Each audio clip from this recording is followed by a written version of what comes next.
Hi everyone, it's Maria.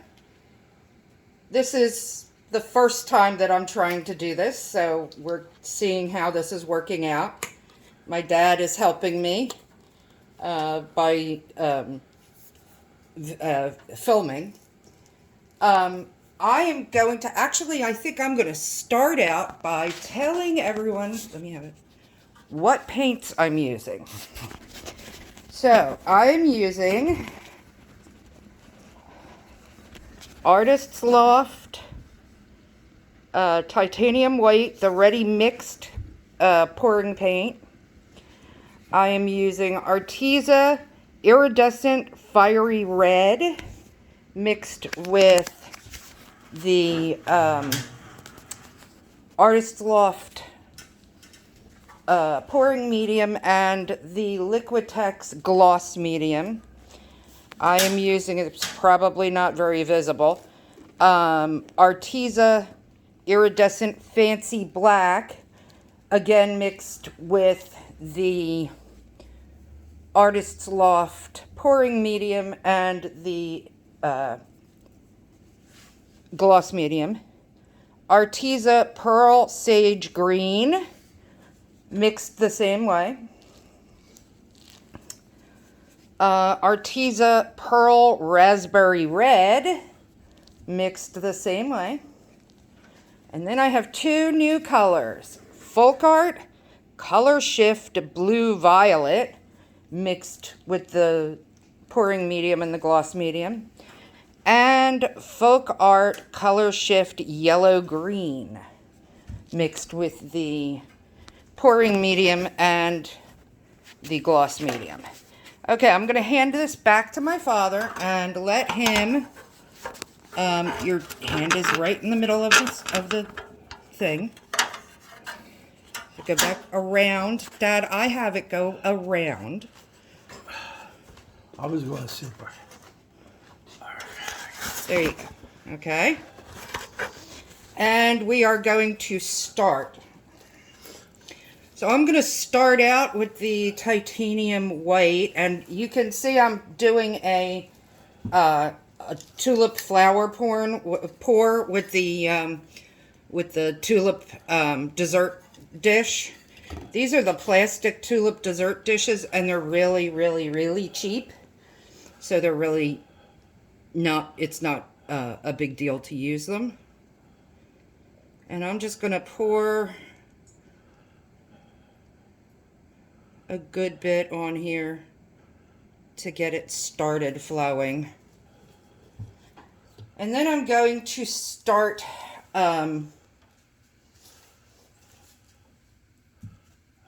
with the colors, just changing black, dark and light.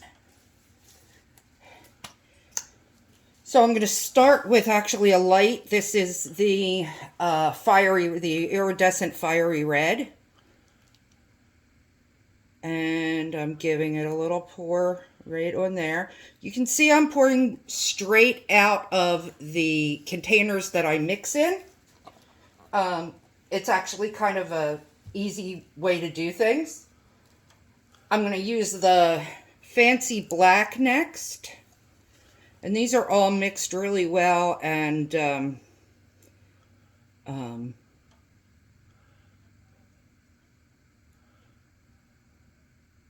go down there. Nice and thin. A lot of painters like their paints a little thicker. I do not. I like them thin. As you can see, it's spreading out a lot over here. That means that my canvas is not actually level, and I probably should have checked to see if it was level before I started. Hurry up.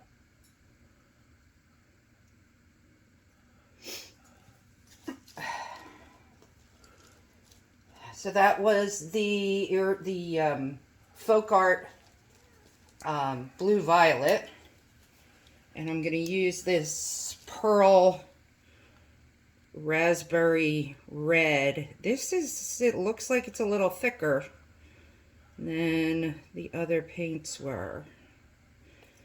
And I have been really trying to get these paints to the same thickness, and it's driving me bananas. If you stop. I've got the sage green. That's nice and thin, isn't it?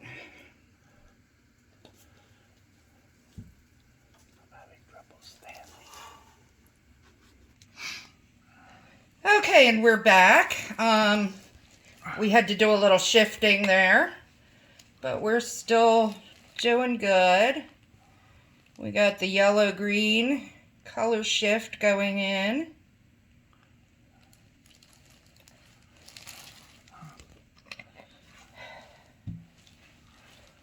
I do not want that. I want this.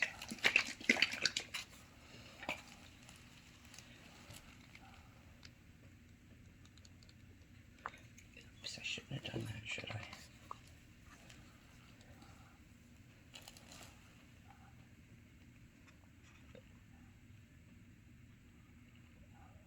There we go.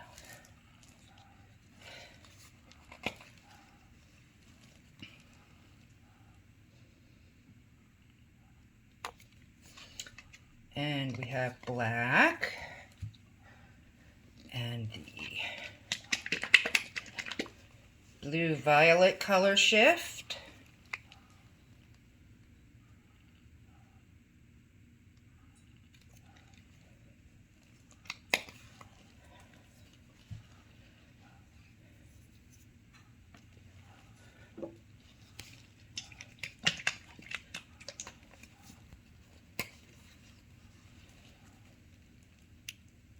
And the red raspberry.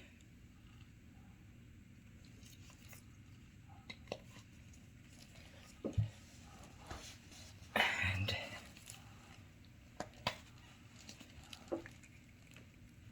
sage green.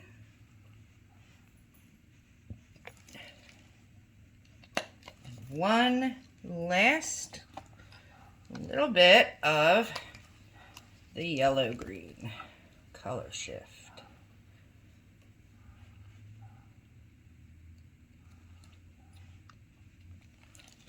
There we go.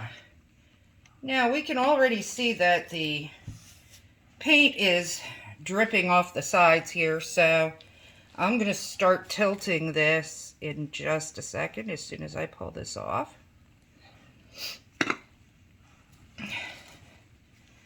And I need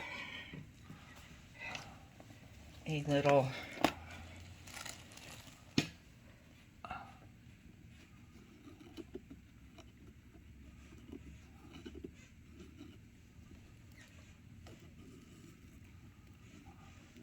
there we go.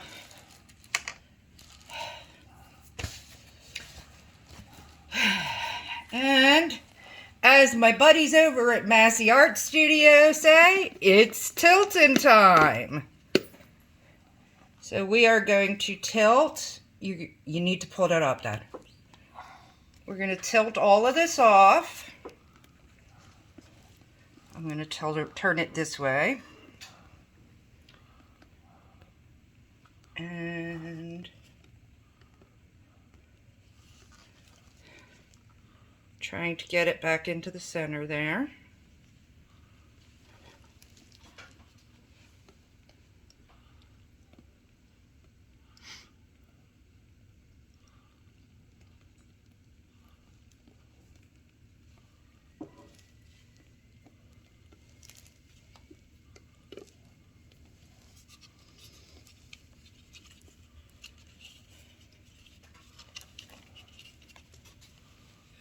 Okay. Try to get this back into the center again. And look at me, I'm getting paint all over myself. Okay.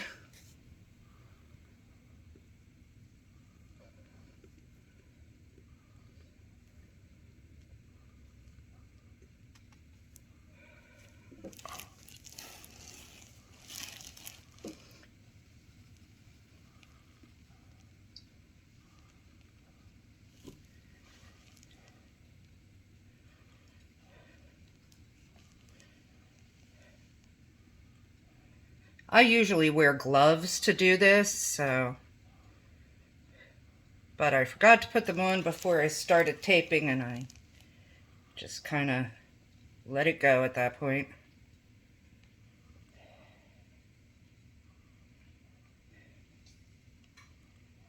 Many of you out there are thinking I probably should have used a flow extender, and you're absolutely right.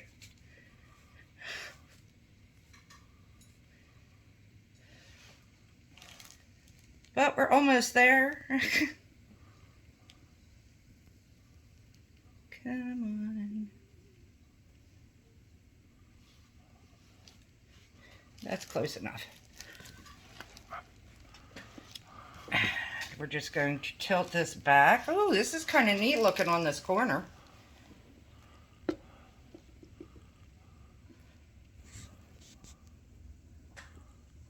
That's close enough.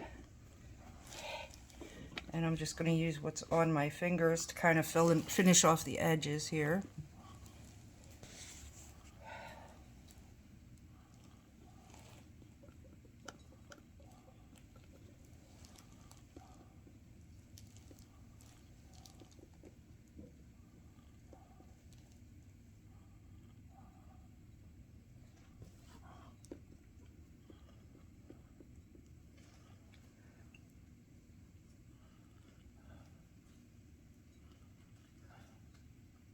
Okay. Hit the pause button. This button. The double lines, Dad. Okay, and we're back. We have moved stuff around. You can already see some cells developing right over here. If you can, Dad, if you can move the camera. Yeah, you can already see some cells developing right in here, which I think is really cool because I didn't even put any cell activator in this paint. So I find it very interesting that it's already developing cells. I'm just trying to finish off the edges here that did not get covered.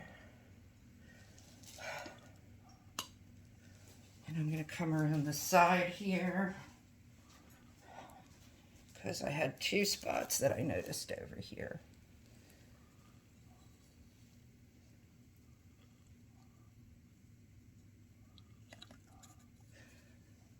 And while I'm over here, I am going to get my edges there.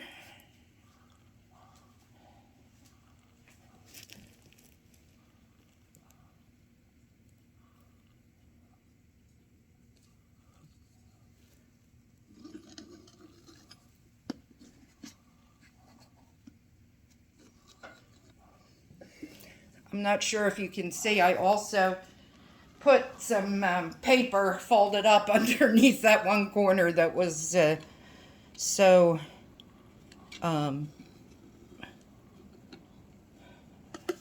making it so off level. And I'm just, like I said, I'm just clearing off these edges, making sure that they're all covered.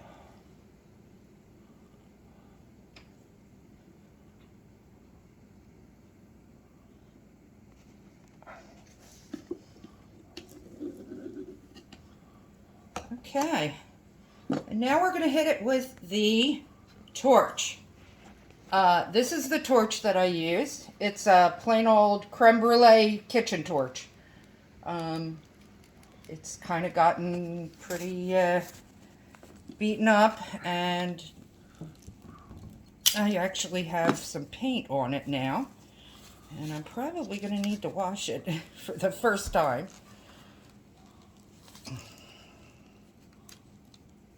Come on. There it goes. Okay. I'm going to torch this off, and that will break any air bubbles, and that will also open up cells. And like I said, you already see some cells over here in the corner.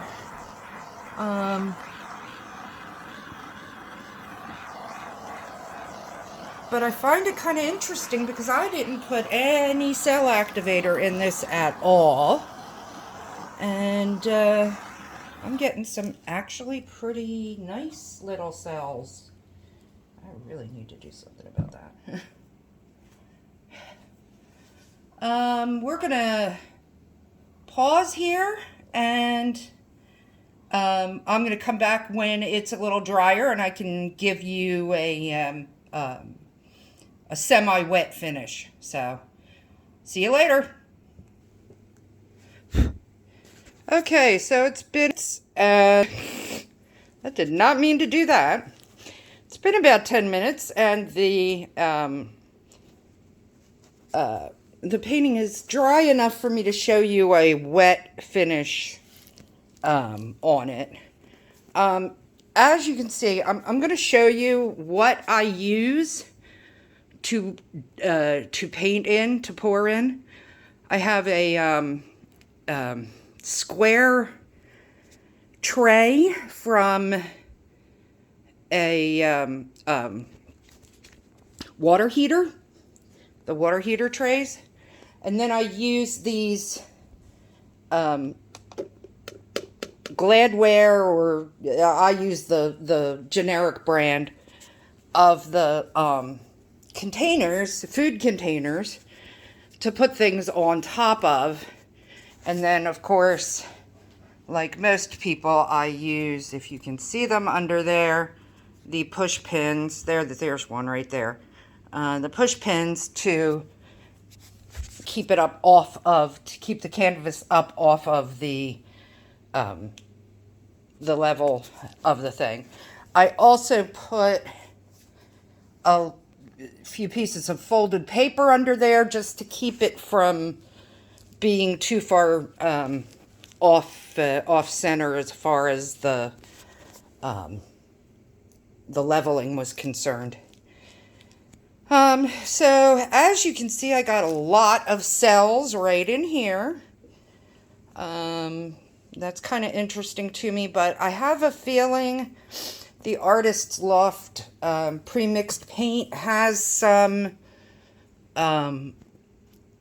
something like Floetrol in it that has an actual a little bit of cell activator in it. So I didn't put any silicone in it, and it's still, I'm getting white cells, a lot of white cells. I'm not getting, except for right there, any black cells. And I think these black cells are from bubbles that popped, actually. You can see some of the cells are definitely from bubbles that popped, like those ones right there, because they're so round. But I really, really like this. The colors, I was taking a chance with these colors. I mean, sage green was just an odd color to stick in there, but everything seems to go really nicely together. Even where the colors muddied a little bit, like right there, because, I mean, I didn't have any brown in there, and there's some browny-looking colors in there. But even where the colors muddied a little bit, they muddied in a really attractive way. So I am really, really enjoying this. I haven't decided what its name is yet. But, oh, I like that one spot right there. It looks like a lick of flame, doesn't it? I'm not sure what the name of this is yet. Well, we'll figure it out later, I guess. That's it for today. This is the first time that I'm doing this, and I'm not sure how well this is going to work out. So, but we're gonna try it and see if it works. This is Maria from Maria's Abstract Art in Spring, Texas, saying, "Go paint, everyone!"